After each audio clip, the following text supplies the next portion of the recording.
Capítulo 18. A jovem igreja de Nbanta passou por algumas crises no início de sua existência. A princípio, o clã acreditara que ela não fosse sobreviver. No entanto, continuava viva e ia se tornando cada vez mais forte. O clã estava preocupado, mas não muito. Se um bando de Efulefo decidira morar na Floresta Maldita, isso era assunto deles. Pensando bem, a Floresta Maldita era o lugar ideal para gente indesejável como aquela. Era verdade que eles andavam salvando os gêmeos atirados no mato, porém nunca os traziam à aldeia. No que concernia a seus habitantes, portanto, os gêmeos continuavam no mesmo local onde haviam sido jogados fora. Certamente a deusa da terra não iria castigar os aldeões inocentes por pecados cometidos pelos missionários. Porém, houve ocasião em que os missionários tentaram ultrapassar os limites. 3 convertidos apareceram na aldeia vangloriando-se abertamente a dizer aos moradores que todos os deuses estavam mortos e impotentes, e que eles, convertidos, estavam dispostos a desafiar as falsas divindades, queimando-lhes os altares. Sumam daqui e tratem de ir queimar os órgãos genitais de suas mães, exclamou um dos sacerdotes. E os homens foram agarrados e espancados até ficarem banhados em sangue. Depois disso, durante muito tempo, não houve mais nenhum incidente entre a igreja e o clã. No entanto, gradualmente ganhavam vulto os comentários de que o homem branco trouxera não apenas uma religião, mas também um governo. Dizia-se que os missionários tinham construído um local de julgamento em Umuofia, a fim de proteger os prosélitos de sua religião. Dizia-se até mesmo que tinham enforcado um homem que matara um dos missionários. Embora semelhantes histórias fossem contadas cada dia com maior frequência, ao povo de Nbanta elas ainda pareciam contos de fada, não tendo chegado a afetar as relações entre a nova igreja e o clã. Em Nbanta não havia possibilidade de matarem nenhum missionário, pois o Sr. Kiaga, apesar de maluco, era completamente inofensivo. Quanto àqueles que haviam sido convertidos por ele, ninguém poderia matá-los sem que depois fosse obrigado a se exilar, pois, apesar de não valerem grande coisa, ainda assim eram membros do clã. Não se dava, portanto, grande importância às histórias sobre o governo do homem branco ou às consequências de se matarem cristãos, porque se estes viessem a ocasionar outras perturbações, além das que já provocavam, seriam simplesmente expulsos do clã. Além disso, a pequena congregação estava naquele momento absorvida demais por seus próprios problemas, para causar qualquer aborrecimento ao clã. Tais problemas tiveram início com a admissão de párias em seu seio. Esses párias, ou Ozu, ao verem que a nova religião recebia gêmeos e outras abominações semelhantes, pensaram que também poderiam ser aceitos por ela. Então, certo domingo, 2 deles entraram na igreja. Houve uma súbita agitação, porém, tão bem feito fora o trabalho da nova religião entre os convertidos, que ao entrarem os párias, os demais não se retiraram imediatamente da igreja. Aqueles que estavam sentados muito perto dos recém-chegados limitaram-se a mudar de lugar. Foi um milagre, mas durou apenas até o término do ato religioso. Então, a igreja inteira elevou um protesto, e já se estava a ponto de expulsar os intrusos, quando o Sr. Kiaga interveio e começou a explicar. Diante de Deus, disse, não há escravos nem libertos. Somos todos filhos de Deus e devemos receber esses nossos irmãos. O senhor não está entendendo, falou um dos convertidos. Que dirão de nós os pagãos ao saberem que recebemos um Ozu em nosso meio? Vão rir de nós. Deixe que riam, disse o Sr. Kiaga.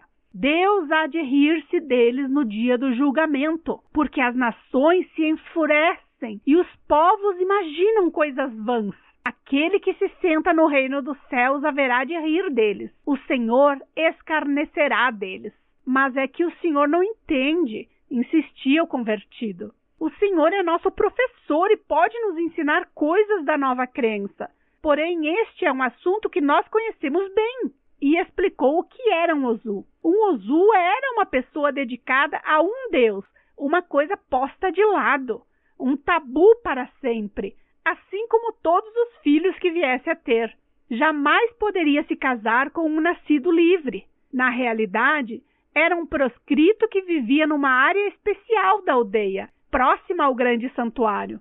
Aonde quer que fosse, levava em si a marca de sua casta marginalizada. Cabelos longos, emaranhados e sujos. As navalhas eram-lhe proibidas. Um Ozu não podia assistir a uma assembleia dos nascidos livres, e estes, por sua vez, jamais poderiam abrigar-se sob o teto de um Ozu. A um Ozu não era permitido receber nenhum dos 4 títulos do clã, e quando ele morria, era enterrado pelos de sua espécie na Floresta Maldita. Como poderia um homem semelhante tornar-se um dos prosélitos de Cristo? Ele precisa de Cristo muito mais do que você e eu, retrucou o Sr. Kiaga. Nesse caso, retornarei ao clã, declarou o convertido, e foi-se embora. O Sr. Kiaga ficou firme, e foi essa sua firmeza que salvou a jovem igreja. Os convertidos hesitantes receberam inspiração e confiança dessa sua fé inquebrantável. Kiaga ordenou aos párias que raspassem os longos e emaranhados cabelos. A princípio, eles ficaram com medo de morrer se o fizessem. A menos que vocês raspem completamente a marca de sua crença pagã, não os admitirei dentro da igreja, declarou o Sr. Kiaga. Vocês têm medo de morrer. Por que tal coisa haveria de acontecer? Em que é que vocês são diferentes dos outros homens que raspam os cabelos? Vocês e eles foram criados pelo mesmo Deus.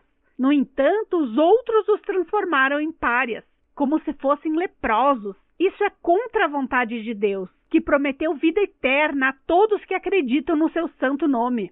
Os pagãos dizem que vocês morrerão se fizerem isto ou aquilo, e por isso vocês têm medo. Eles também disseram que eu morreria se construísse minha igreja neste lugar.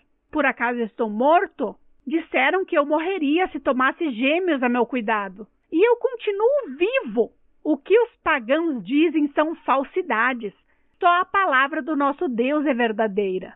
Os 2 párias rasparam o cabelo e, não muito tempo depois, tornaram-se um dos mais fervorosos prosélitos da nova crença. E mais significativo ainda, quase todos os Ozu de Mbanta seguiram o exemplo dos 2 primeiros.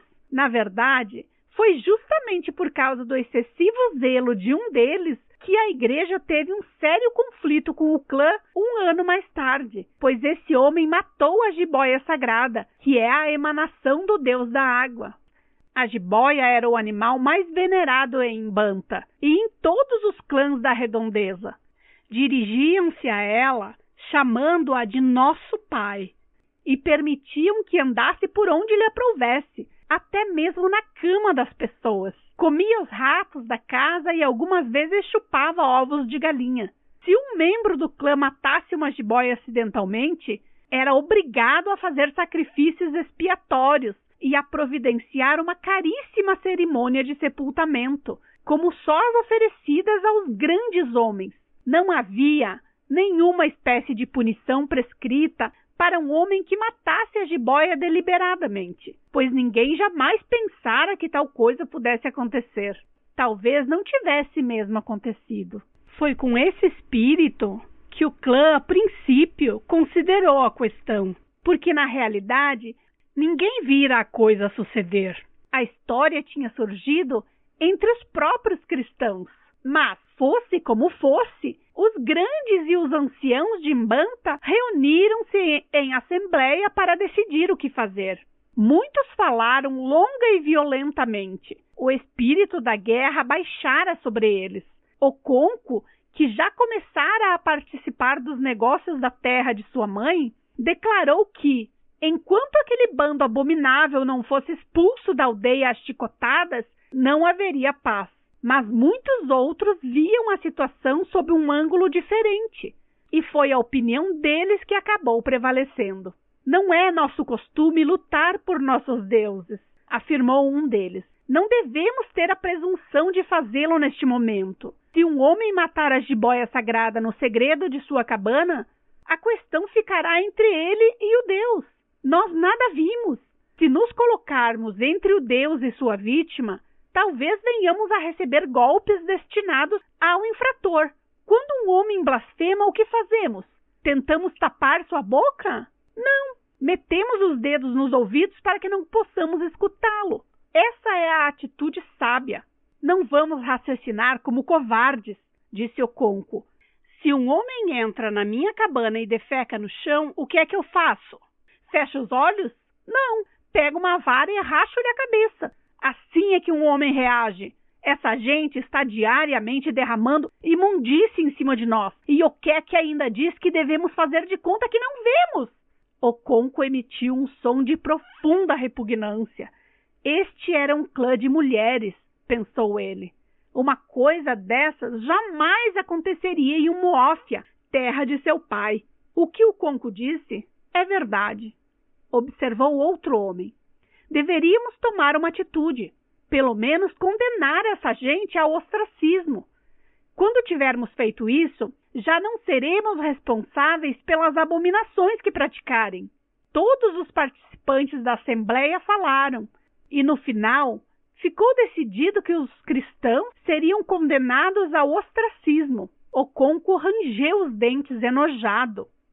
Naquela noite, um pregoeiro andou de uma extremidade à outra de Mbanta, proclamando que os adeptos da nova crença seriam dali por diante excluídos da vida e dos privilégios do clã.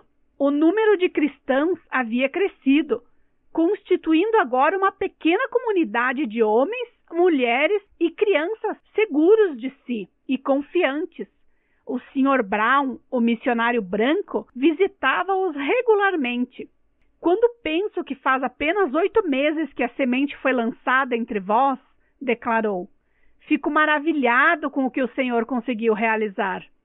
Era a quarta-feira da Semana Santa, e o Sr. Quiaga havia pedido às mulheres que trouxessem barro vermelho, giz branco e água, para limpar bem o chão da igreja para a Páscoa, e com esse fim, as mulheres tinham se organizado em 3 grupos.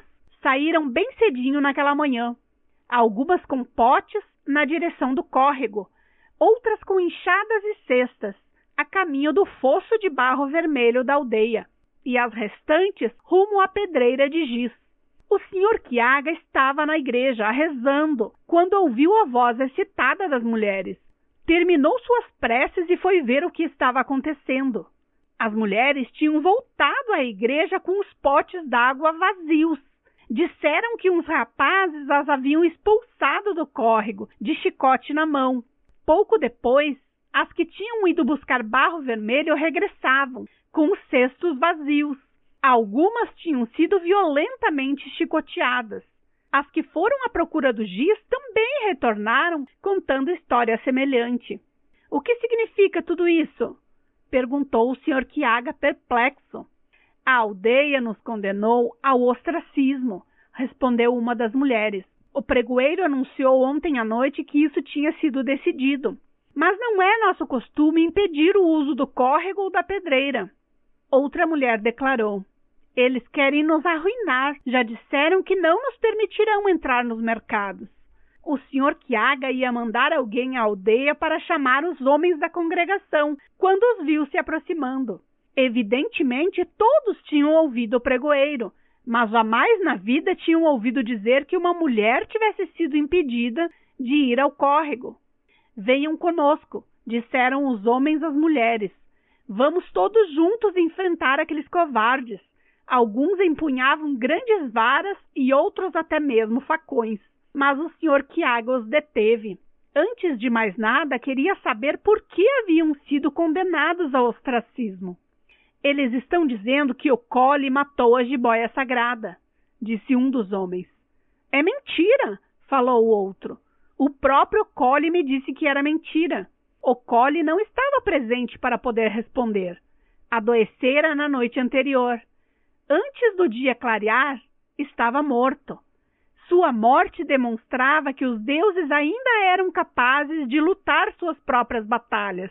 Dali em diante, o clã não viu mais nenhuma razão para incomodar os cristãos.